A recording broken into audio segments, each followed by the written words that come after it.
आपल्या भारत देशामध्ये टीबी मुक्त भारत करण्यासाठी 2025 पर्यंत टीबी मुक्त भारत करण्यासाठी प्रधानमंत्र्यांनी नवीन योजना काढली आहे. त्यासाठी जर कुणाला 15 दिवसापेक्षा जास्त खोकला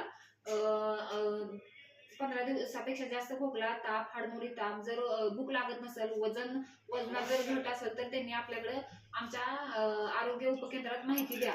त्यासाठी आपल्याला जर टीबी होऊ नये यासाठी आपल्याला बीसीजी लसीकरण आलंय. बीसीजी लसीकरण हे आपल्यासाठी टीबी होऊ नये हे प्रतिबंधात्मक आहे आणि ते लसीकरण पण करून 18 वर्षाच्या पुढे लसीकरण करून घ्या. आपण बरेच जणी म्हणतात की बीसीजी आम्ही काढल्या पहिली, तर त्या बीसीजीची वयोमर्यादा ही 18 वर्षापर्यंतच असते. 18 वर्षानंतर ही आपल्याला लागण होऊ शकते.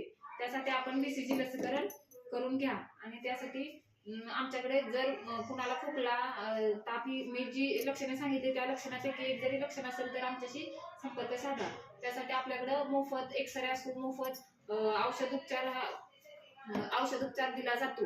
आणि असं नाही की म्हणजे टीबी झालं की माणूस जरा घाबरतो की बाबा माझी सगळीकडे माहिती पसरल, मग मला टीबी आहे सगळ्यांना समजेल, की आम्ही असं कुणाला सांगत नाही किंवा कुणा घरोघरी आम्ही असं जाऊन आम्ही पोहोचवत नाही. आमच्या दवाखान्यानं आमच्या इतपतच आम्ही ही माहिती ठेवतो. टीबी रोगाचं नाव गुप्त राहतं. हा गुप्त, ही गुप्त रोग आहे ना.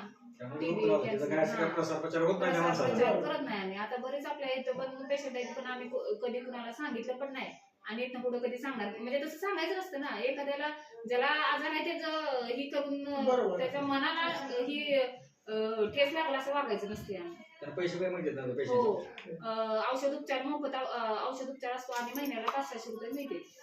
500 रुपये मानणार आणि औषध मोफत. आणि हा आजार पूर्णपणे बरा होऊ शकतो आणि होतोच बरा.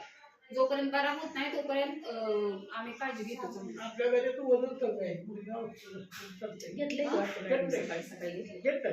लक्षण सांगितली त्या लक्षणात वाटते चेक करा काय अडचण. आणि खरंच मला वाटते सगळ्यांनी 1 महिन्यानं किंवा 6 महिन्यानं ना सगळ्यांनी एक्सरे किंवा आपल्याला जरा जरी खोकला येत असेल तर 3 दलीतनं द्यायला काय हरकत नाही. आम्ही असं नाही की सगळ्याला ह्याला त्याला सांगू असं अजिबात करत नाही. तुम्ही द्या, अवश्य द्या. आमच्यापर्यंतच आमच्या पुरतच राहील.